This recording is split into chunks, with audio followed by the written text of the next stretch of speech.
Hello and welcome to the Armchair Show. I'm your host Tanisha and I'm so thrilled to have you guys with us today. Today I am joined by two fantastic guests, and if we just kick off with your name, who you are, where you're from, that would be fantastic. I'm Joel Combs from Lawgistics, Managing Director. We provide legal help and support to the motor trade and have done for over 20 years now. I am Jason White from Lawgistics, Operations Technology Director, helping Joel deliver everything he's just said. So Joel, we had you on the show, was it about a year ago now? It was a little while ago, wasn't it? Yeah.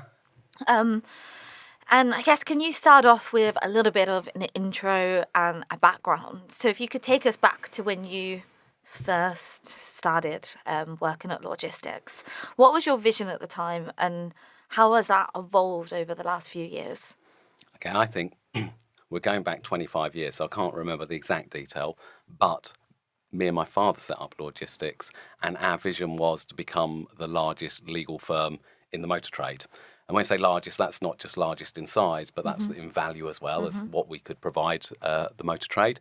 So my father's background was he was ex-trading standards, and he was going round prosecuting car dealers and found that they were naive to the law and how they could manage the law. So he provided a solution to that. So working on that, obviously, I lost my father during the pandemic. I took over as managing director at that point. Our visions, since that point, my father and me had got up to 1,200 members. So I think we actually succeeded in what we set out to do, which is a lovely end of that part of the business. When I took over as managing director, we did lose some because we were in the pandemic, and I had to rethink how we were going to tackle the market, how we were going to reinvent ourselves. And we took hold of the pandemic because it was a problem for every business. We started giving advice, and then we started to see the business rise. I think it was about 30% every year from there. So from 2020 was when I took over as managing director. So that's 5 years. We went from 1,000 members because it went down from 1,200 to 1,000, and we're now at 2,500 members.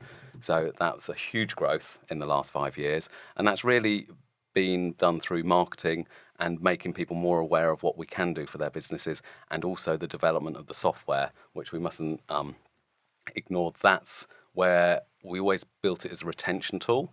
So we were trying to give our clients more value. So they weren't just coming to us when they got a problem. We were solving problems as we went along as well. And that's kind of like where I met Jason in the journey as well of software.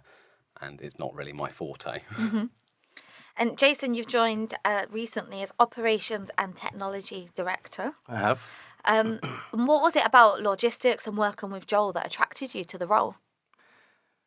I think meeting Joel and hearing his journey, where the product was at, and where he wanted it to go, I think it was very compelling. And it's something that I found very attractive from a technical perspective. And I could see there was areas that I could help with, and bring in my experience into helping Joel achieve the end goal, which is a fantastic product, of course. And that's where I'm at. I think we'd known each other years before this moment happened. When I say years, it was a couple of years. Yeah. And I was in a right mess. It was 2002. Yeah. And I knew the software. I'd just lost my developer.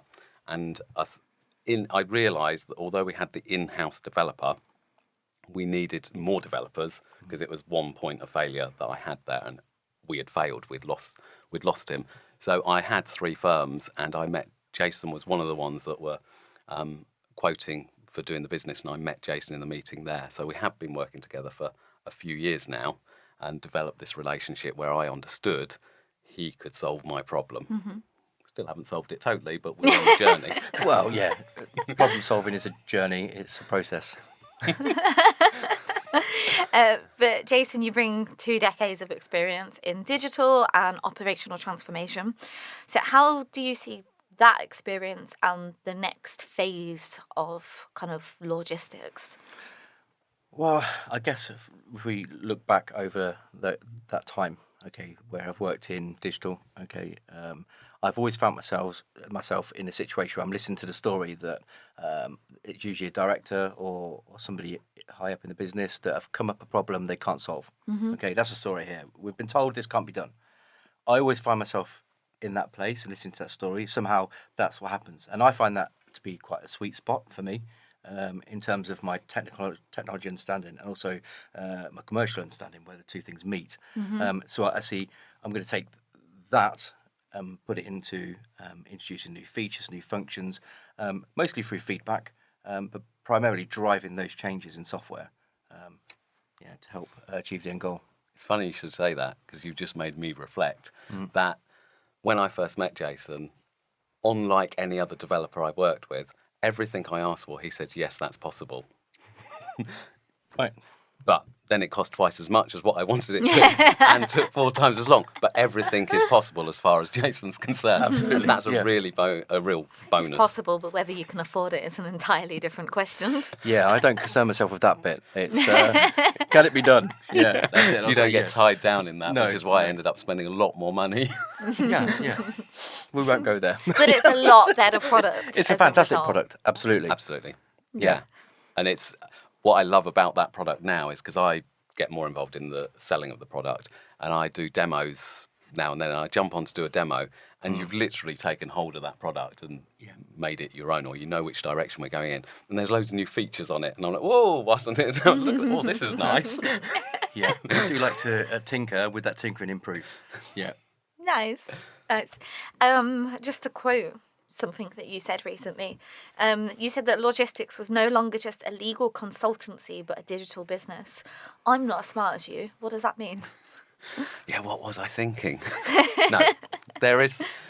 I think it's that transition again. I was building HR Manager because I was looking at retention. So obviously we have our members, and we had a percentage that was leaving us because they no longer had the legal issue that had joined us for.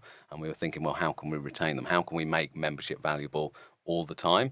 And HR was where we landed, and HR Manager was born. But with that, when Jason builds products, he looks beyond what we're doing now and into the future and thinking, well, we can, he hates this, copy and paste it and put it into another industry. You know, when we're talking about compliance, there's not just HR, employment law, there's health and safety, there's GDPR, data protection. I mean, data protection is going to be huge, but it's much simpler than HR. Okay. Because you're talking data rather than people, and people, you can't predict what a person's going to do with the data. Obviously, there's human intervention where they're going to use the data against you, but these areas, we're already working in them. So I think we've always worked in the motor trade, but HR Manager took us into every industry, and now we're looking at digital solutions that are compliance or legal solutions that we will take and be able to offer to other industries. So that's really where I'm saying that's what we're looking at. The technology that we're getting involved in now, it would be an injustice if we didn't go into those industries with it. And where do you think you'll go next? What industries will you tackle? I think we'll be led by the industries that take it up, and we've put ourselves out. So we launched HR Manager to every industry this January, and we pushed it for 4 months. We're now coming back from that, so I think we've got over 150 clients that signed up during that period from different industries. We haven't seen a trend from one industry, but what we're seeing is size of company. So I built the product in the first scenario to look at dealers. So we're looking at dealers with 10 to 25 employees. When we took it to market and we were down in a show in Excel, we suddenly realized that some of the stuff we were working on was attracting clients with 200 to 500 employees. And that's where we're now developing, is looking at them. You know, I think we've got a solution for the small business. It's brilliant.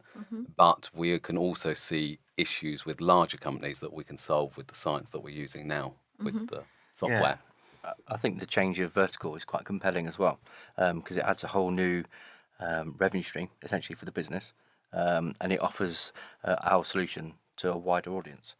I think that's one of the things I saw on the early days when we were talking and you came in to the office and we were talking about the project HR Manager. Back then I had a feeling that this should be available to everybody, and I think that's why we've built it in the way we've built it, which is very modular, which enables that progression. I think it's a compelling thing to do. And just because I know this is a motor trade show, we're not turning our backs on the motor trade. The motor trade are our beta testers. So all our clients get this software for free within their membership, and it's their feedback that we're listening to develop. But we understand that these are internal problems and everyone has the same HR issues and health and safety issues and data protection issues. So it just seems when we're funding such a project, we've got 4 people in the dev team now, Yep. which has been amazing. I mean, you'll know because you develop your own software, is when you've got in-house developers, although I took it out to an agency, now we've brought it back in, they're much more, they understand what we're trying to achieve and we're not trying to repeat ourselves, and they come back and give us ideas. And the product itself, since we've brought it in-house, has just accelerated in functions, use, features. And Jason, I know you've made a huge impact to the software. I know because Joel has been singing your praises for many, many months to me. Okay. But can you talk us through some of the systems or improvements that you've implemented so far? So primarily they've been about communication between departments, whether it be meetings module, whether it be recruitment, and various other tools such as that. I think that's where we've moved largely. There's also been a lot of refactoring of code and improving just functionality and user interface, and on the whole, the user experience. Yeah, I'd say that's where the biggest changes have occurred. We're also looking into white labeling and customizations to allow businesses to be able to, push their own voice and message as they talk to their employees. How did you know where to start? When you came into logistics, you were looking at the software, you were looking at everything that Joel had built. How did you know where to start first? I needed a team. Yeah, and I think it's finding the right people. Okay, which we did. Great development team. Really, really proud to be with the guys. And I think then it's okay. What's the biggest problem? What's screaming the loudest? And then you triage and you just try to understand what do people want. I think if you've got a list of issues, problems, what are the users shouting about the most? Okay, and then you put those in order of loudness or how many times you've heard it mentioned, and then you try to crush each one. You try to whack-a-mole those through in a meaningful way. I think I can see that now. What you did when you immediately came in is give this form of communication between our beta testers and your team. Yep. So we've got a help desk, a technical help desk, which we should have had before. Yeah, I suppose that's worth mentioning is that part of putting the team together was putting in place communication between the users and the team. So we use various tools to allow that communication. We've got some proprietary tools in house that we use to triage those, and it's really important that we're listening, and that will always be certainly for me, the driver of what we do next. I think I came into your office and you've got it all set up that you've got this software that tracks when people get frustrated. Yes. So they can see when this mouse is getting, Yeah. go, right, let's work on that area. And we're very driven by the users now. And that's really helped. Yeah, quite we a lot. track you'll be aware of this. We track rage clicks, quick turnarounds on pages, all those type of metrics just to continue to improve the product. Then what we've seen, I wanted it as a retention tool. Now we're seeing that users get on and they don't find things so difficult at those first stages that we're seeing, the use of the It's product. magic, that, isn't it? When you go from looking at all the data and seeing all those rage clicks and seeing Yeah. everyone struggling and no one's using it how you expected them to use it and they're failing. Yeah. And then at some point you start looking at the data and you're like, they seem really happy, they're using it, everything's going to plan. And It's it's such a a great really feeling. magic point, isn't it? Yeah, it's a fantastic feeling when you see the change in users. Okay, from what you've done, what you've modified, what you've re-architected, whatever. But yeah, it's great to see the users having a good time instead of a bad time. Yeah.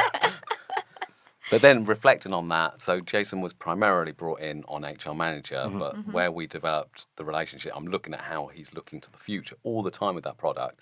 And I've just said, look, we need you in the whole business where we're looking at logistics. We've got a great community that we work for here, which is the motor trade. We've done some great work, but I can see that being diluted with technology and other people getting involved in the market. So we are looking at how we communicate with our clients and the services we offer. So we are...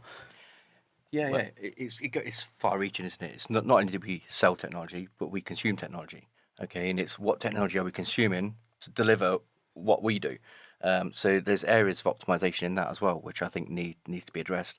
How can we work more coherently and more effectively?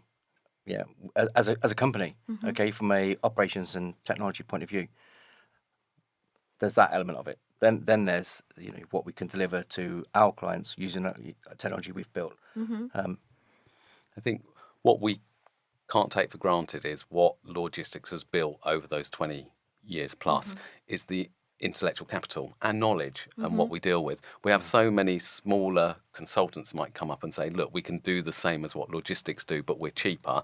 And I hate that line. You all know that. In sales, what that adds value, being cheaper. Nobody has got the intellectual capital we've got. What's great about the pandemic is we managed to lock that capital into a server, because before any legal firm is all on paper. We had to go, or we were forced to go paperless during the pandemic. And what I didn't realise was that actually means all the data's available. And then I have Jason come on board and goes, oh, you've got all this data that's unique. We're dealing with consumer cases. We're dealing with, we raise 300 to 400 cases a month, and we're taking like 2,000 to 3,000 calls a month on the phone calls. This is all being digitally recorded now. Don't worry, your data's safe. We've got it on our servers, but we've got access to that server with the new things that are in there. So we've got some exciting things coming for Lawgistics members. And I think if we weren't being funded by the revenue that HR Manager brings from all industries, our clients wouldn't benefit from that. Yeah. So we're always going to let them be our beta testers of what we've got. They've always got the latest version.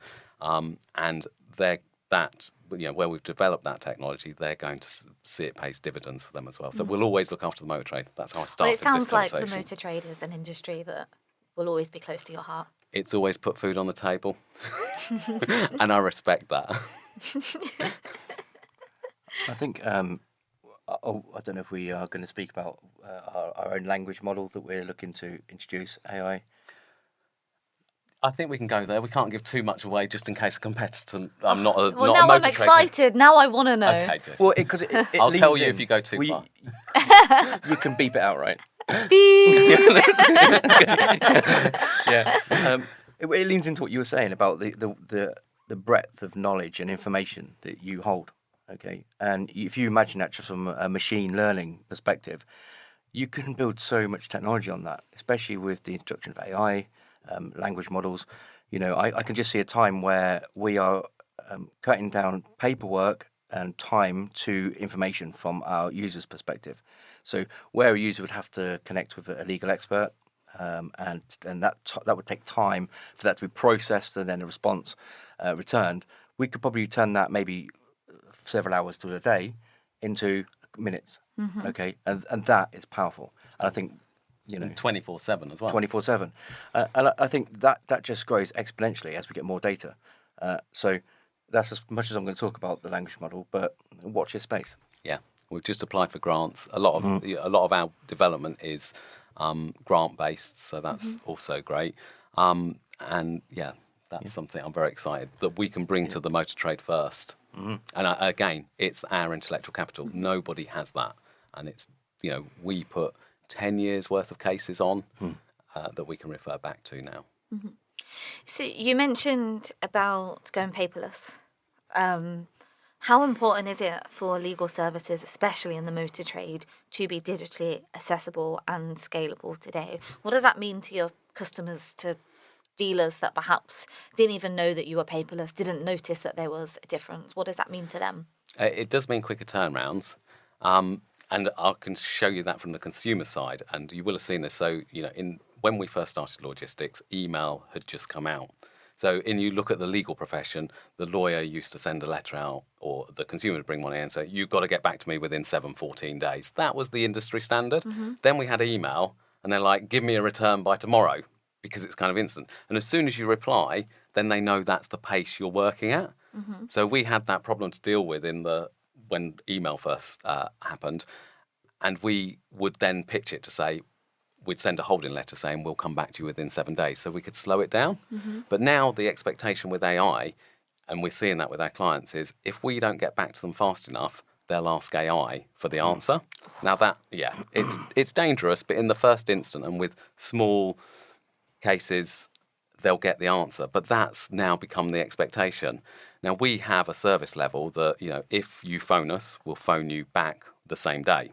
But if it's a case we're running, we've obviously got a lawyer that's working on another 30, 50 Sure. cases. So if they're working on that case, they're not going to phone you straight back. So if it's a case, they will phone you back or consider it like a solicitor within the next 5 days. If it goes over 5 days, then you can get on hold of our client care. And I know solicitors work even longer than that because they're juggling with a lot of clients. But this expectation people have now for a response within seconds, we need to find a solution to that. And I feel that we can do that with the technology that's available now. There must be downsides in asking ChatGPT for legal advice. That doesn't feel like a good idea to me. Yeah, we've seen some cases already where it's quoting American law. You've got to be quite specific on your prompt, and you've got to understand your field to be able to quote. So that's where it would be better that it's driven into our database rather into an open database where we've got control over that. So I don't think I answered your question how. There's two camps with law firms, some that have gone paperless and digital and the ones that haven't. Shoesmiths, the interesting story, so Shoesmiths, biggest solicitors in the UK, they have put incentives for their lawyers to be using AI because they see in the future that you need to have lawyers using AI. So they say AI will not take over a lawyer's job, but lawyers using AI will take over the jobs of lawyers that aren't. And we introduced AI to the team, I think it was about 5 months ago. Yep. So all the lawyers have access to an AI unit. It's through LexisNexis, so that's where we get our source on the law. We paid quite a lot of money to install that, but we wanted all of them to start thinking of how can I use AI. And we've reduced their workload by doing that. So we're starting to see the stats in there that they're dealing with the same amount of cases, but they're getting through them quicker, which means they can put more detail in. So, people will say, have you generated that by AI? No, I've got a solicitor that uses it as a research tool or a tool to compare the law. But what you're delivered is a human experience with a proper qualified. Solicitors assisted by AI rather than AI doing the work for you. Absolutely. It's a tool. It's not a replacement of what a professional might do. No different to having a PA or an assistant or something to help you work faster, right? Spanner. Absolutely. It's like having a spanner. A spanner? Yeah. I was just keeping it in the motor trade, like mechanic. Nice. Yeah, I saw yeah, he did okay, that. yeah. He's so automotive now. So, yeah. I'm on it. Like, what do they use? You're one of us spanners. So we've got a bunch of spanners working on it. We do, yeah. I think our audience will really appreciate that. Yeah. Sorry. Yeah. But you've also moved to digital warranty solutions, right? So that's another area that you have also moved online. How does that simplify life for dealers? I think it's expectation again. So the dealers are a hard shift. So it's more of my move pushing our dealers to how it should be. So we still have the paper version and we're trying to discontinue it, but there's some of the old timers that say, I'll always have paper, I want to issue it like that. But it makes the journey quicker again. So when you have the sale, the warranty immediately lands in their inbox. So they've now got the communication. So it's coming to how do they communicate with us?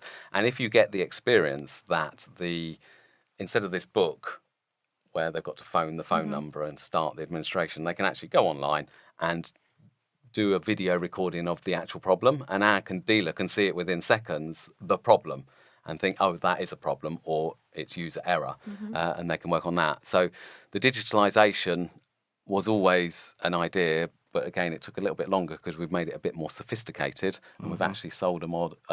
We talked about white labelling. We've now got Southern Ireland using our warranty system to run their own warranties, and it's quite new over there to what it is over here. Our system, we're just looking to simplify the process all the time, and I think it does that. Keep it simple. So although it seems new, our clients, our members, have had it in their box of tricks for a year and a half, and we've been working with them to make it the beast it is now. But we've only just released it. So what you've seen in the what we've spoken about, or what we've released, is we've released it to anyone. You don't have to be a member of ours. We've released it as a tool for anybody, and that's been what our clients. So you have to pay a premium if you come, but our clients still get the standard warranties for free within their membership, just adding value to being a member of Lawgistics again. What problems would you say you're trying to solve with technology? How would you encompass everything that you're doing? That's such a good question. And so vast. I'll leave that to you then. Yeah.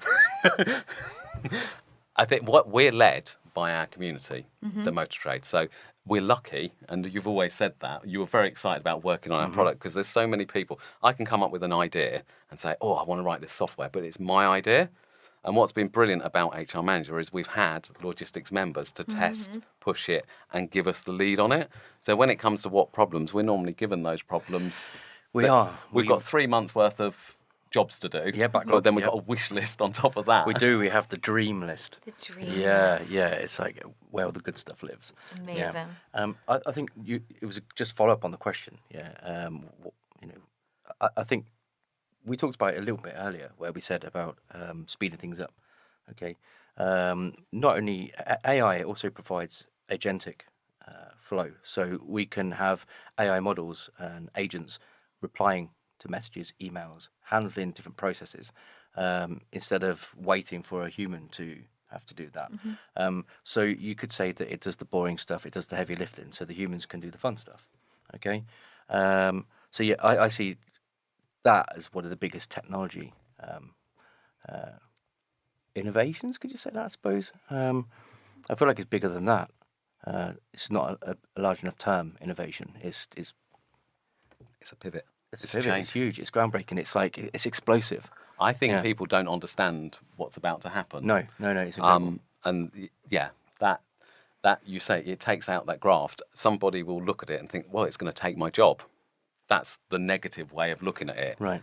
It will take the mundaneness out of your job, and you can do the fun stuff. And Yeah. that's what they don't see yet. So, yeah, I think we will deliver Yeah, I that. think every person will have their own AI companion that has an agentic part of its existence where it will do things for you, and it will probably be based on its own instinct, where it knows what you want before you realise, and it's delivering it. And I think we'll even forget they're around us. But that's going to be fun. That's going to be a great place to live. But leading through a period of transformation and growth is never easy. So what's been your biggest learning curve, Joel, over the last few years? That's a lot of change for a business.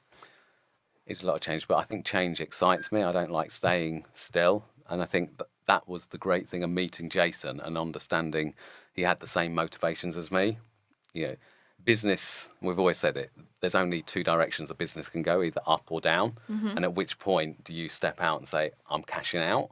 And if we don't go on this journey and embrace what's about to happen, you asked about law firms that aren't paperless and law firms that are paperless. Those that are still sitting right in the papers will suddenly see the gap emerge, and that will emerge within the next couple of years, quite definitely. And that's where I think you've just got to embrace it and go with it. And I think it excites me. So I like to think it's not going to be the same as last year. And just to share that with Jason, because I felt that I was taking it on my own shoulders and thinking, where do I cash out? Because it's getting quite complicated now, that we needed to get someone who understood the technology that we're going into. So I've done well to secure him and get this far. Thank you very much. That's my pleasure. And from your point of view, Jason, logistics historically didn't have a technology mindset. It was a very traditional business from the legal point of view and even HR.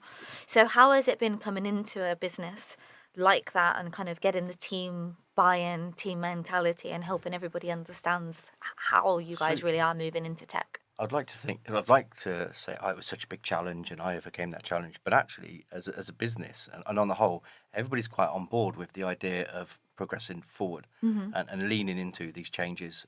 So whilst there have been technical challenges of implementing it, building teams, actually from a business and personnel and cultural fit, it's been quite straightforward.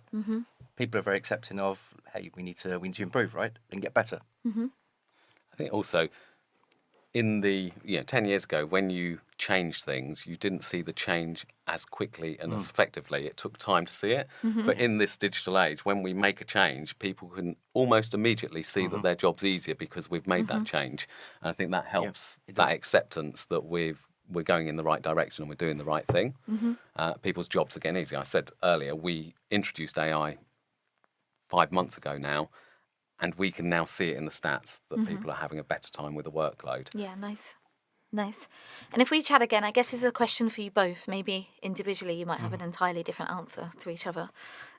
If we chat again in 12 months, what would success look like in 12 months' time?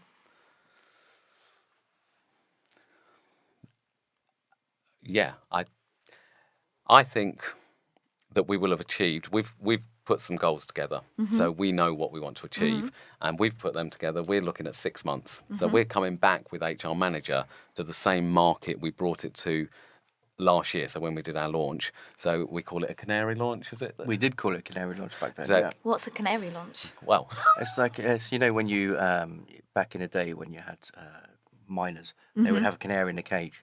Okay, and they would put, if that canary died, you don't go in the cage. Okay. Right, you don't go in the Okay. cage. Right, and so when you do a canary launch, it's very similar to that. Okay, and did your canary die, or we're okay? It's receiving medical attention, but we think it's going to be all right. Okay. so we're not resuscitating it. It's just No, it's not fine. It's critical. breathing on its own. Okay. Yeah. Okay. So therefore, we're coming back with this product. So I talked about, we saw that this could help larger companies. So we're really going in on that market and thinking, if we can solve some problems at a higher level, that's going to give us the funding, but also give us the excitement to take the product further. So I think success to me would be see a large, perhaps a big brand buy into the product and start to become our advocate. That would be success to me. For you? All that, because I think it's important we reach within 6 months we reach the goal of achieving the ambition, which is the list of things we have that we want to deliver. But I'd like to see in 12 months that we have an app, on the iPhone, on Android. I'd like to see that happening. And I would like to see us with our first launch of a large language model, which we discussed earlier on. For me, that's the overarching success. If I can look back over the past 12 months and see that, I think I'm going to be very excited and jumping in the air. Nice. That is exciting. Yeah. Yeah. Nice. Well, thank you both for coming on the show. I'm very excited to have you back in 12 months' time and see whether we have achieved those things. And hopefully we'll be sitting here on your app using your large language model live on the show this time next year. I look forward to it. Yeah, Fantastic. that sets a target. We'll be back. If you've enjoyed this episode of the Armchair Show, please don't forget to subscribe and like. And if you have any suggestions for content you'd like us to cover next time, or any recommendations for guests, please don't hesitate to comment below.